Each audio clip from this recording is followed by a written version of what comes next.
Cool, man. Thank you very much, Iggy, and thanks everyone for accommodating and allowing the swap out of slots. Yeah, so recently moved to rural Pretoria, sort of on the northeast side of Pretoria. And out here, when you don't have power, it pretty much takes everything out. So you have no internet, no cell phone, etc., etc. So thank you for the patience. So today I want to do a talk about something called venture design, and so the talk is not really focusing on the practice of venture design as such, but more around how we understand and frame problems, especially from an African context. But before we jump into all of that hardware, I just want to maybe give a quick introduction, a little bit about myself. I think I look a little bit different. This is my sort of pandemic look, no haircut and the like. But like Iggy said, my name is Seth, and I'm a dad. These are my two boys. There's a 12-year-old and a 2-year-old, Wanda and Lukanya. Little boys, and just like he said, I'm a sort of budding gardener. I do hydroponic farming. Also, again, because we are in rural Pretoria, things are a bit hard to come by. The stores generally don't have fresh foods, lettuce, etc. So I'm growing my own food. In a previous life, since I was sort of 15 years old, I was a developer. Right? So I started off coding websites. I was doing a lot of work for my older brother, who had a web development company.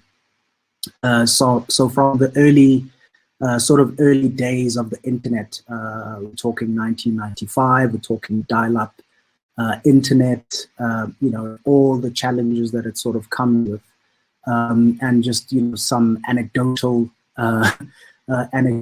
problems of the past, or things like we were designing things locally, like in South Africa, that we would never see, like literally for years. We were throwing things into this is before even deployment pipelines. You literally couldn't see website because it's in a different place. It will take forever to load, etc., etc. So we come from those sort of times where it was very constrained and really early days of the internet. So I've been doing that for probably like the last 25 years. I've been going in and out of the world of building websites and building stuff. In between, I spent quite a bit of time as an entrepreneur. I founded a consultancy in sort of 2007, my apologies, which specialized in not only the building of sort of platforms and apps and all of those things, but also in the sort of the dark art of design, so experience design, crafting sort of the end-to-end experience. So I was the guy that was pretty much, the practice lead as well as the entrepreneur. So doing all the business stuff, trying to balance the books, a lot of sort of juggling and multiple roles. So not only as a design practitioner, as an implementer of design solutions, but also a lot of exposure into the world of entrepreneurship, working a lot with startups, as well as a lot of sort of blue chip entities. So that's kind of my background, and I call myself a designer, but not really that kind of designer. Right? So I'm not the pretty pictures kind of designer. Right? I can't even draw a stick figure really. The kind of designer that I really am is really bringing those worlds together. So the world of a developer, so really having a good understanding as a technologist, understanding how platforms and frameworks work, world of being an entrepreneur, so being a sort of connector, trying to see where sort of opportunities, value, and delivery lie, as well as being a designer, right? So understanding, having a general sensibility around what is sort of good design, bad design, good solutions, what presents friction, etc. But for today, really, what I want to talk to you about is Africa, right? So, I mean, Africa, we're all pretty much from here, and we've got some international guests. But really, I really want us to focus on South Africa, Africa, as well as the potential of Africa. And in terms of talking about the potential of Africa, I want to maybe take us a couple of years back to like the 2010 World Cup. You know, there was a time when there was a lot of excitement around, you know, the fact that we are capable. You know, we've come from a very difficult time in terms of, you know, apartheid, in terms of people who were sort of previously oppressed trying to find their feet. You know, there was a lot of history there, as well as a lot of excitement that was kind of encapsulated in this potential around the time of the 2010 World Cup. There was, you know, a lot of talk around Millennium Development Goals, which is, you know, from the United Nations, around development. You know, there was a lot of talk about Africa getting up onto its feet and trying to solve some of its problems. Relatively, you know, compared to probably the last 50 years previous to this, it was relative peace times, right? So there was not a lot of conflict. There was opportunity that was cropping up all over the continent. In particular, things around technology, right? So there was the SA, Kenya ecosystems. There were beautiful things happening out of Nairobi, beautiful things happening out of Joburg, Stellenbosch, Cape Town. As well as, you know, the explosion happening out of West Africa. So in terms of Nigeria's GDP, you know, overtaking South Africa, which is in the more recent years. So I mean that gave us a good couple of years where there was talk of this thing called Africa Rising. Right? So it was the sort of the eyes of the world were looking at Africa and saying, beautiful things are happening and beautiful things are going to happen. Right? So in terms of looking at how far we have come, I think maybe we need to contextualize Africa in terms of the potential of the world, you know, around about the same time. Right? So there were, you see this guy with this relatively dumb contraption. Right? So this never really made it into mass production, you know, the Google Glass. For many reasons, it didn't go into full-on production. But in terms of the world, this is a time of like the post-dot-com bubble, right? So initially there was like that sort of false start, which I was part of in the early days, of saying this is what the internet is or what the internet could become. So we were now in the phase where lessons had been learned, and businesses, real businesses, were being built around this technology called the internet. There were massive tech advancements, things like the iPhone, things like, you know, computational power, things like, you know, literally getting technology into the hands of users. You know, Silicone Valley innovations, and in the later years, we're looking at the sort of mega unicorns, right? So in and out of the technology space, you're looking at your Amazons, your Apples, as well as various other sort of startups in the fintech space and healthcare, etc., etc. And at the same time, I think the world of design started really maturing, right? So we were the world, rather, let me not say we, as an African, I identify as African first and then a world citizen later. Design maturity of the world was getting very, very well sort of defined and mature. And by that, what we mean is that they were being explicit around the things that they were creating, and they were being explicit around the processes that they used to sort of validate things like product market fit, things like usability, etc. So a good 10 years later, what then is the reality of Africa? On the back of that sort of Africa rising sort of narrative, what have we managed to achieve? When you look around, you see that there's a lot of conflict. There's stuff that's happening in East Africa. There's stuff that's happening in Central Africa. There are fights over, territory, resources. There's stuff happening just around the corner in Mozambique. There's rising unemployment, especially in the youth. I think in South Africa, we're sitting on something like 47% youth unemployment, rampant poverty, access to healthcare is really poor, access to any types of sort of services, relatively poor, as well as poor access to things like education. This brings us to sort of asking, okay, cool, so what went wrong, right? So there's the potential, the rest of the world is managing to get their things together. So what is it that happened in Africa, and maybe in South Africa in particular? And my view is that, it's something called, in the world of innovation, they call it wicked problems. Right? So a wicked problem is the type of problem that's kind of intertwined, right? And the problems are interrelated. So you can't really necessarily solve one without solving the other, right?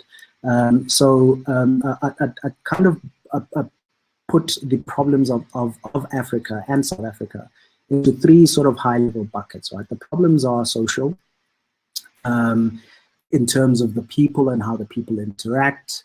The problems are political, so the aspirations and the ability of people to actually get stuff done and get a common voice for common purpose, as well as economic.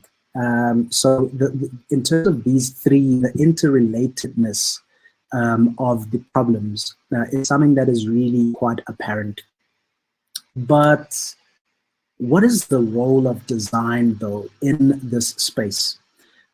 In terms of understanding the sort of the socio-political and the socio-economic factors of the people that we are essentially designing things for.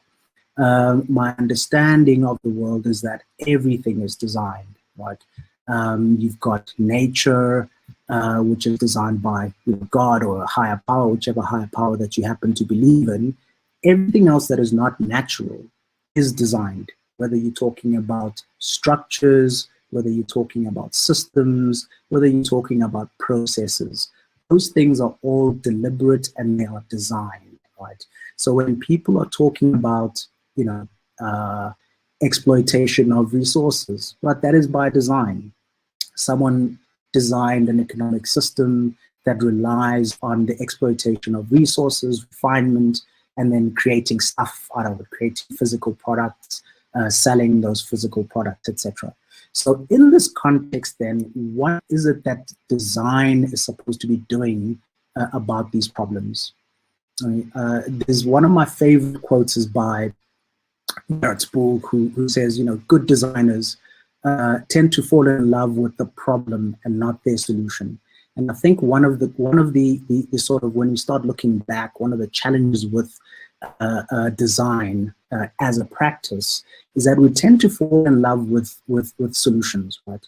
And even a step further, we fall in love with other people's solutions, not necessarily our own. So the solutions are kind of lacking in context, and they're lacking in practical sort of applicability, right?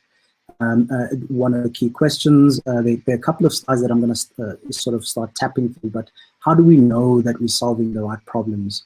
How do we know that the problems are the correct problems and they are worth sort of solving, right? When one looks around at the sort of tech landscape on the continent, there is some sort of language that you kind of start hearing, especially in the early days of someone trying to create something, where they say, we want to create the Uber of education, right? So what is this statement actually saying? So the statement is saying that, cool, we're looking at the guys that have done this thing before and looking at the guys that have probably done this thing well, but we probably lack the language and the wherewithal to actually root it in something robust and contextual, right? And maybe just to bring this thing home, I want to talk to you maybe about a typical sort of brief, in design. A lot of the work that I do as a design strategist as well as a venture designer is in the financial services space. So, I mean, let's talk about a product, right? So there's a typical sort of brief that would come about, maybe specific to TFSA. A lot of you will know this. It's the tax-free savings account.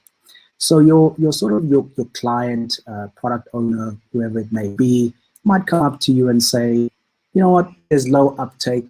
We need to fix the onboarding flow. And what do we do as designers? We bring out our bag of tricks and we start fixing the onboarding flow. Some of us will jump into tools, some of us will facilitate conversations, but we will generally fix the onboarding flow. A different type of brief would be, we've made some tweaks to the product, so the business has made decisions by some magic, and they've said, this is what the TFSA now does.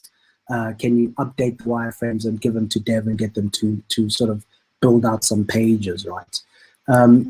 So there's a third type of brief, which is kind of like, we don't know what's going on here, right?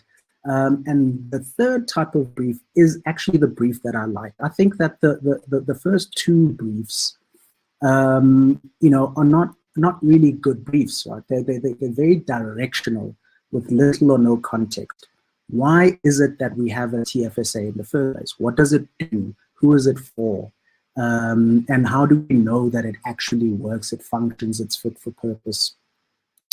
And then the other side of the coin is really talking about, the South African design team.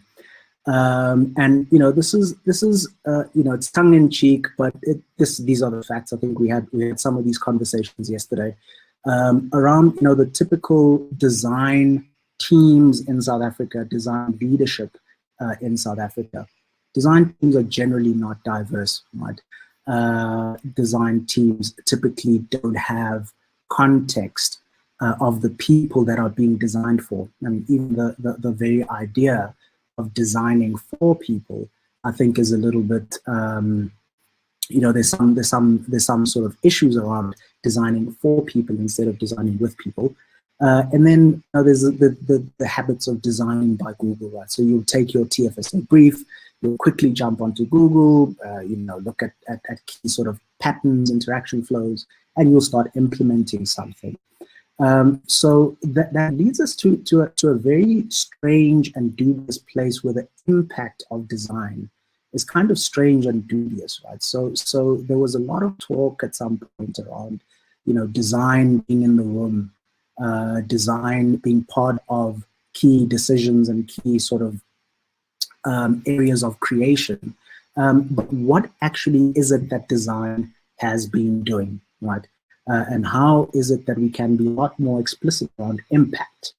They did many frameworks, and a lot of them, they do things, there are business practices that have adopted things like lean startup, design thinking, but do they really understand? And do the designers themselves, the design practitioners, do they understand how these tools work and how we can better orchestrate the creation of things that make sense and that are of value?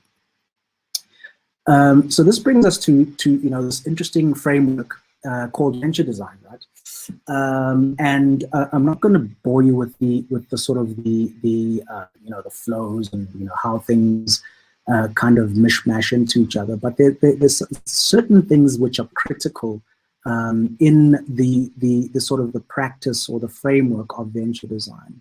It's really around understanding who the thing that you're creating is for, and then through a process of iteration, experimentation, understanding your customers, understanding your value propositions, being very, very deliberate around assumptions, etc. But I think I'm going to talk about that from a perspective of understanding ventures. Right? What are ventures? And for me, ventures are not products. Right? So we're not talking about products. We're not talking about TFSAs. We need to pull ourselves as designers out of the product landscape, and we need to get out of the deliverables business. If we get out of the deliverables business, what then are we doing? Through venture design, one of the promises of venture design is designing for impact. Right? We design the impact, not the product. So through the framework, we get to understand who are the people.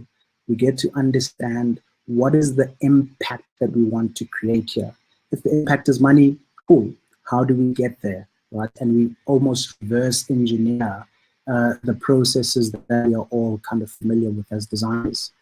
There's a real focus on people, not only from a sort of abstractly saying, there's a persona, there's this person that lives in Soweto and they do X, Y, and Z, but a real focus on people. Who are the makers and who are the users of this thing, of this venture? And there, I think there are a lot of conversations that we need to have, especially around diversity.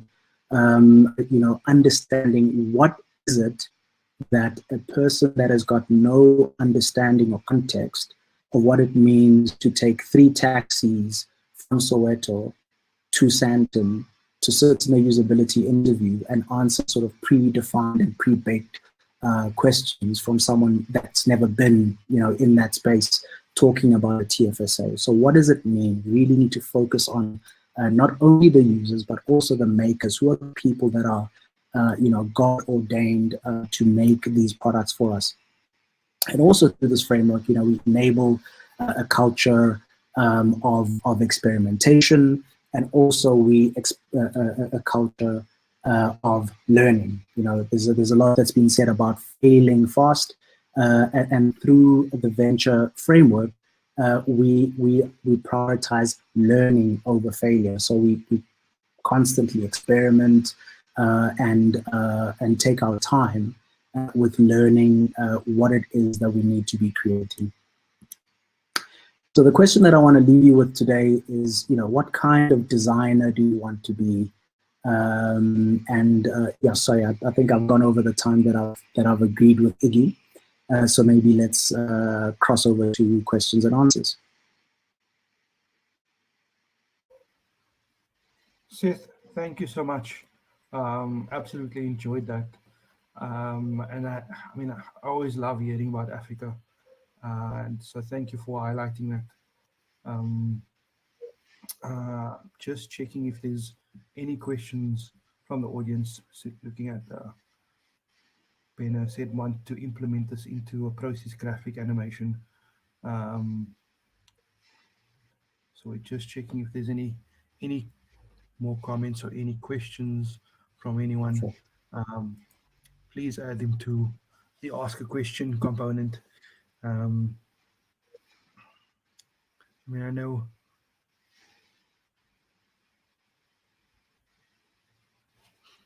if there's any questions from anyone. Thanks for the talk, Seth. And that's from Ta. Cheers, thanks, Ta.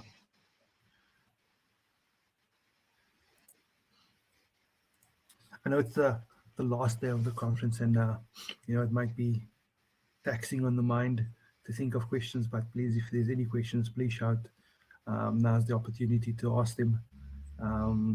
If there's anything that comes to mind in relation to the talk.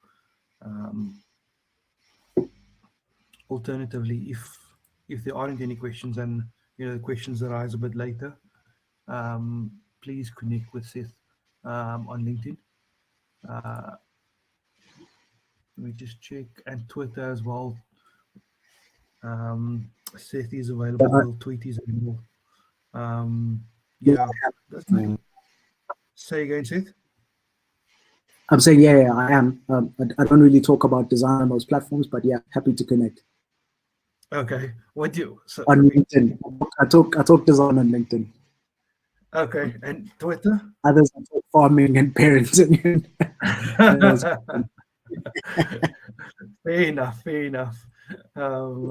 I mean, that either maybe we could speak about, how to expand on your hydroponic farming in relation to design and take it in the angle that you've presented. We've got Absolutely.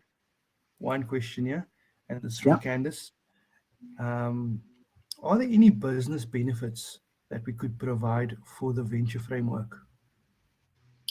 So I'm not sure if you're saying the business benefits as designers. The way that I'm reading that is what business benefit can we provide as designers. So yes, absolutely. I think the business benefit that designers bring to the table, especially in context of this venture framework, is that designers are not actually the people that necessarily create artifacts. Designers are really the facilitators and co-creators of things. Right? So I think through the venture design framework, we start really interrogating how design and designers interact with business and the creation of value. And value is in two parts, right? So there's value sort of creation from a business perspective, as well as there's the value exchange, fair value exchange. I will pay you for a certain good or service because it creates value. So the business benefits, I think it becomes a lot more tangible when you're not necessarily delivering Figma files, but you're delivering insight. Right? So you're giving business clear insight and clear direction on what is the thing to be done. Right? Tweaking a TFSA onboarding flow is probably not the thing. So we need to understand what is it that the TFSA is envisaged to create. What value is there for the end user, the person that we're trying to sell it to, and should we actually be selling it at all? So I think there's a lot of value right there that could be sort of created and sell design as a practice, as a sort of a practice in a much better way. Thank you. I hope that answers the question, Candice. We don't have any more questions. If there are any questions, like I say, please reach out to Seth via LinkedIn. And if it's farming related, then Twitter. But yeah, we're happy to connect you also. If you reach out to us, more than happy to connect you. So we're going to jump into our last session.